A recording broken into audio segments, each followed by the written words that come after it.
Welcome to mini lecture 2 of the course of study ethics class. I'm your instructor Hwa-Young.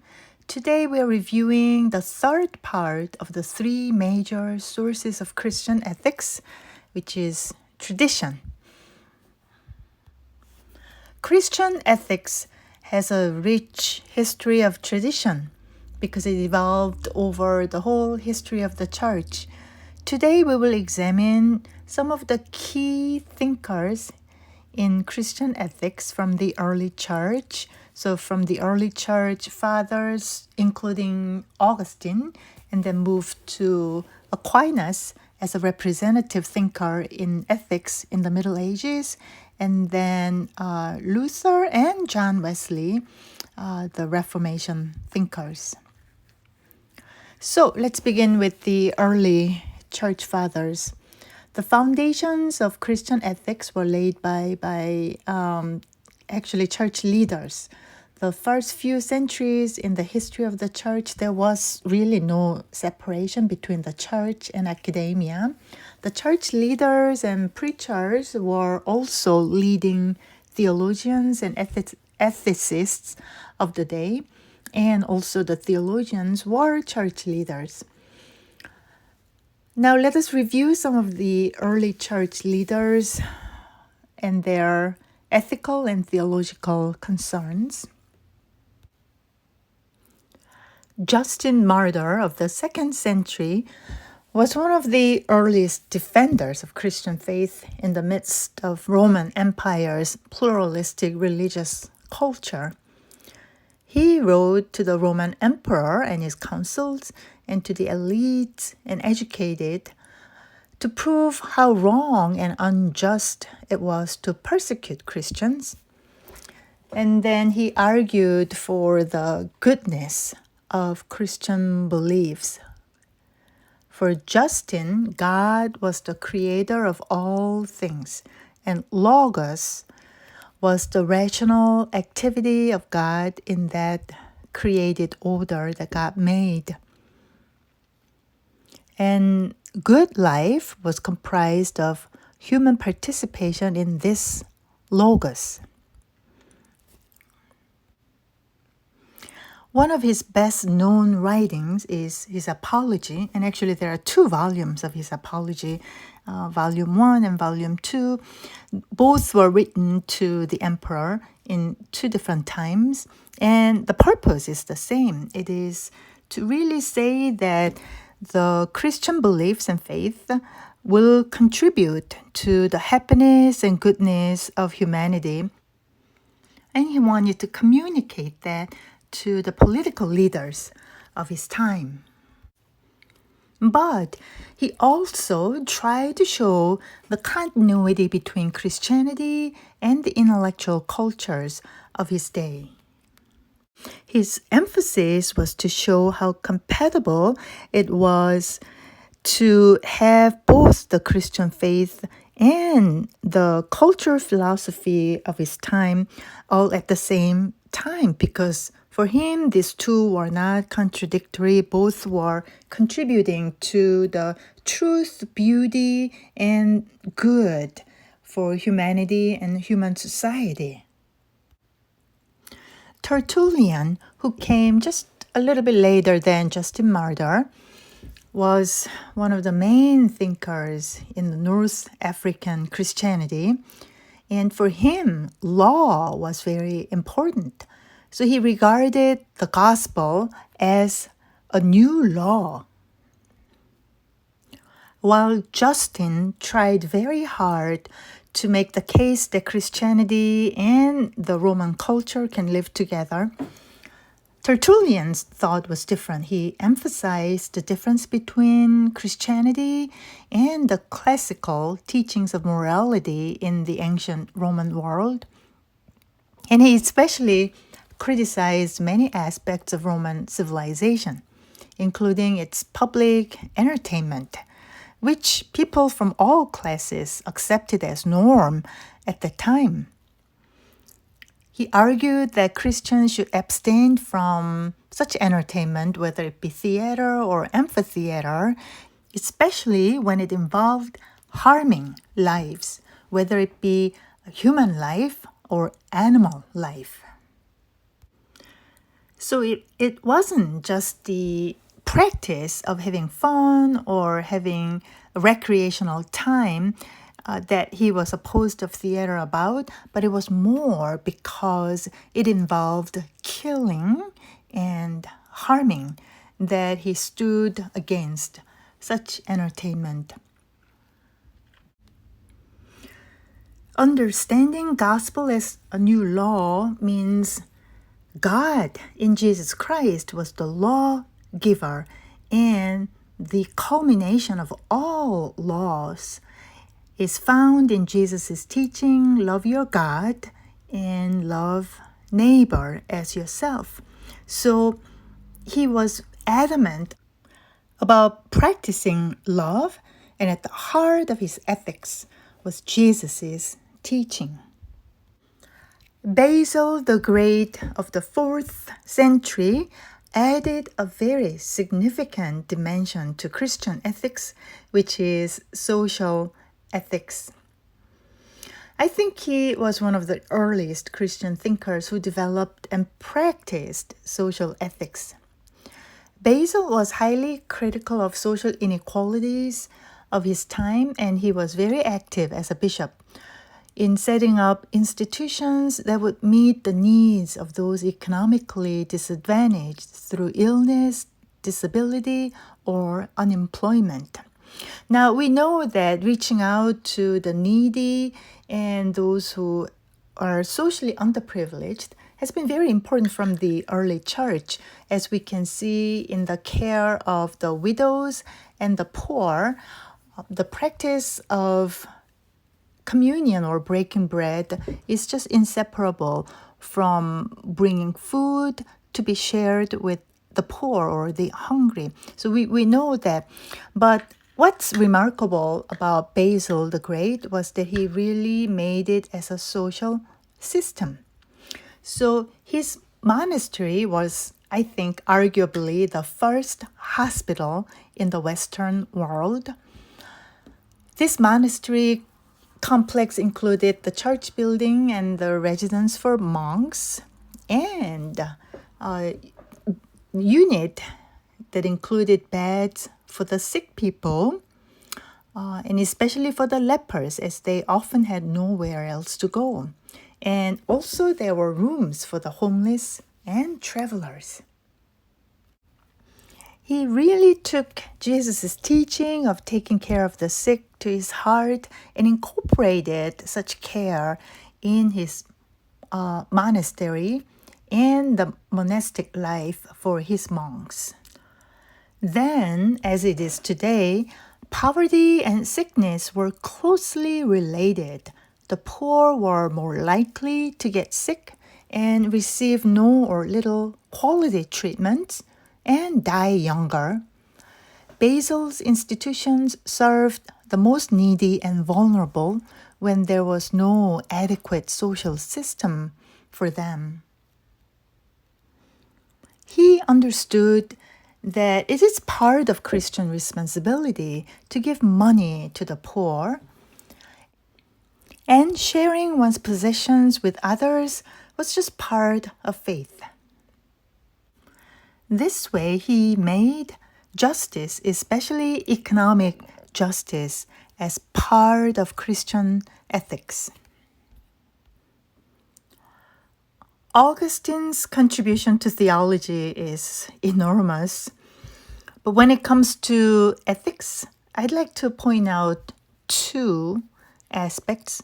One is inclusivity, and then the second one is his political ethics. So Augustine was the bishop of Hippo in the present-day Algeria. He lived in the very turbulent social time. He was born in 354 and died in 430. And right in the middle of that was the fall of the Roman Empire, which was a very much of a shock for a lot of people at the time.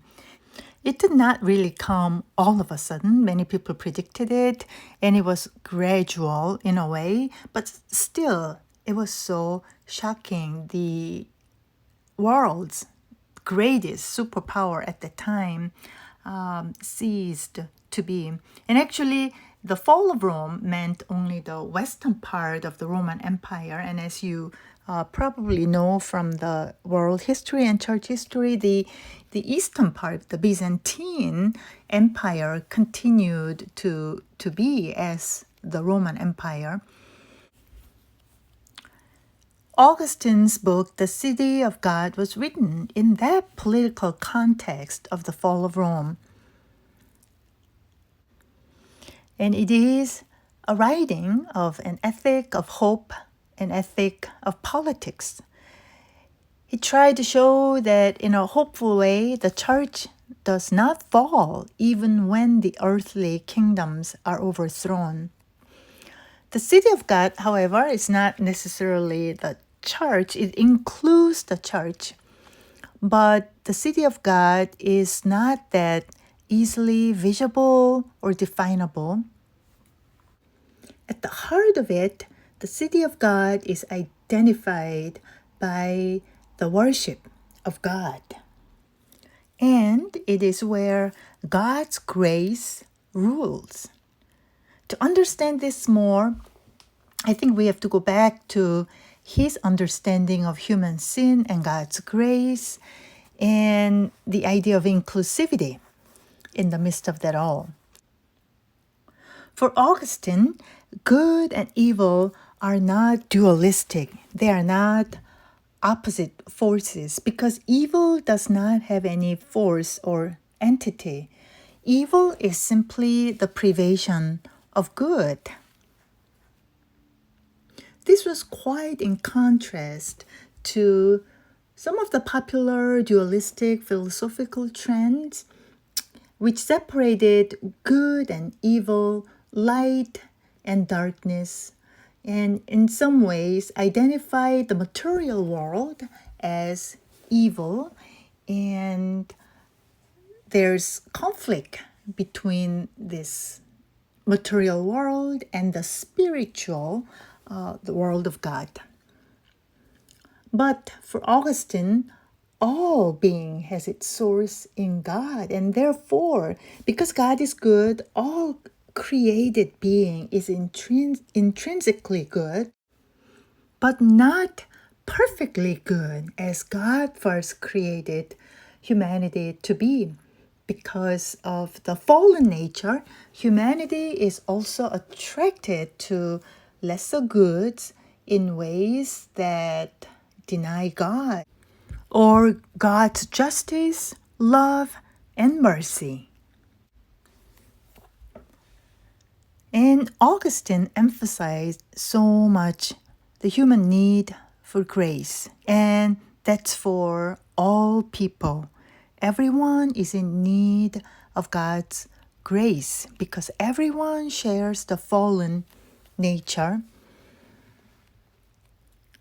And in that regard, he understood the church to be an inclusive community for all, in different ways, fallen people gather together in our own propensity to sin.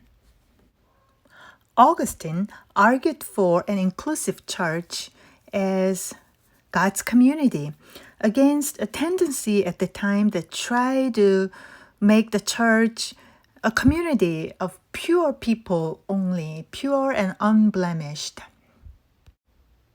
For instance, the Donatists, a Christian sect at the time, argued that anyone who was morally compromised should be excluded from the church community, especially when any fault is found with ordained ministers. Their sacramental activity was considered to be invalid.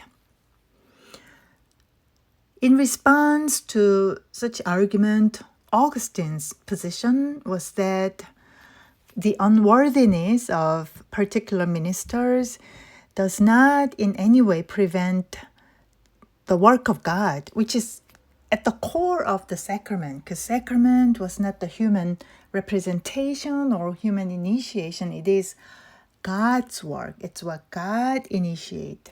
The ministers were the officiants of the sacrament, but for instance, the Holy Communion, the host is Christ, not the minister.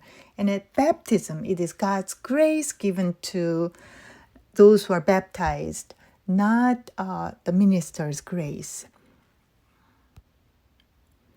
I think such a vision of Augustine is still so very powerful and relevant for our church today. In the Middle Ages, one of the most influential Christian thinkers was Thomas Aquinas. His Summa Theologica, the extensive volume that he outlined his thoughts on God's nature, his Christology, and also ecclesiology and ethics are all found. He shared with Augustine this basic conviction that all things are good, including human beings. And based on that, he talked about 4 different forms of law. They are natural law, divine law, human law, and eternal law. Natural law is not just for Christians, but for all humanity. And this is kind of like the basic rule of life. So this is about what humanity know as what is right and what is wrong. And we can think of it as kind of like the golden rule. So do unto others what you'd like them to do for you. So we already know what is good, and it is intrinsic in humanity, inherent in people, and this is kind of like the basic knowledge of all humanity. But how do we, as limited fallen human beings, really know what is right and what is wrong?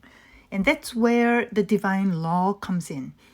So the fallen condition of human beings means that we can be mistaken in our understanding of the natural law, and sometimes we have a wrong idea or distorted view of what is right and what is good and what is wrong.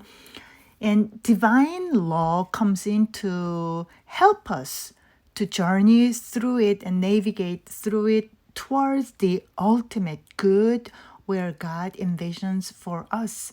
So the divine law is the set of laws and rules that we find in the scriptures, like 10 Commandments and other instructions, but especially where we find the instructions of love, forgiveness, and grace, and reconciliation in the Gospels through the teachings of Jesus. The third one, human law, is the application of the natural law on a social, communal, and political levels.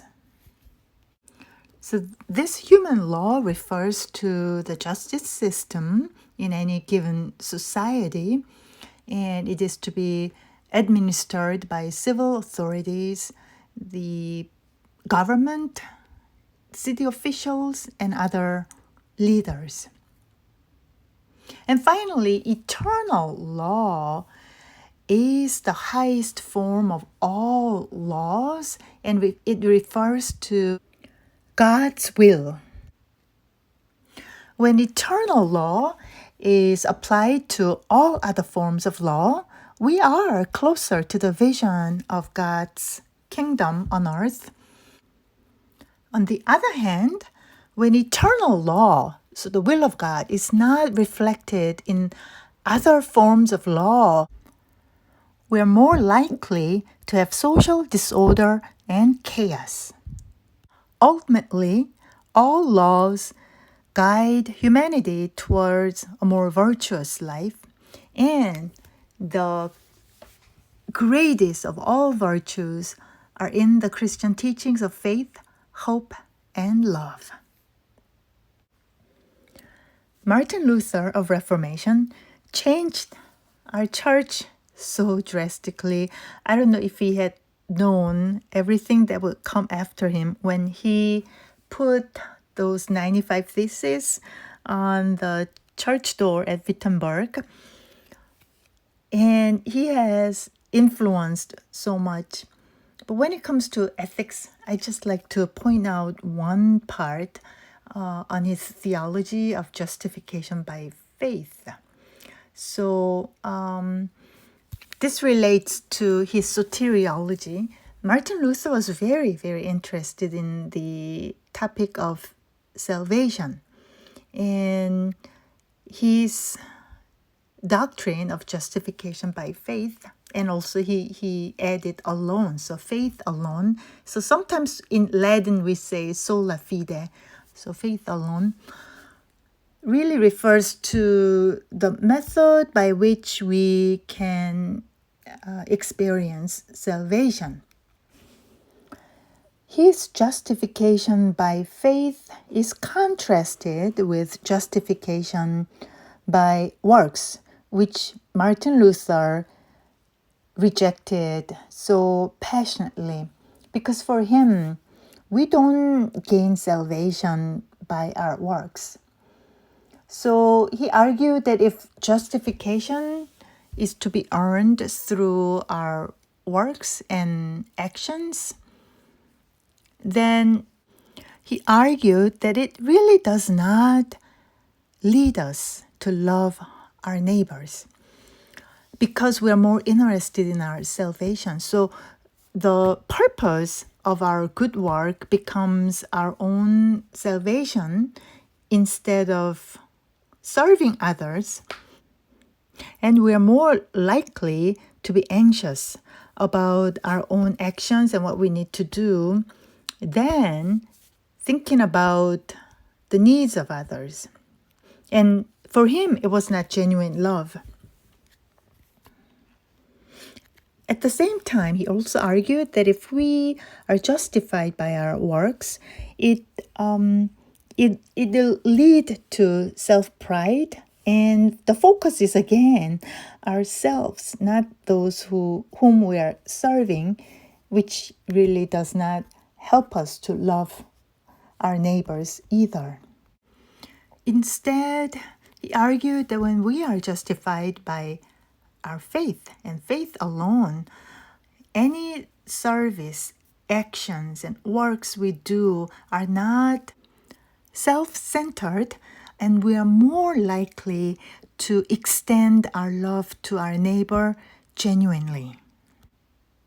As those who have experienced God's love for us through pure grace, and as those who have been justified by our faith, and also as those who have experienced Christ's giving for us, then we are now turned to others to return this love, to share God's love to more people. And this becomes a pure gift to our neighbor.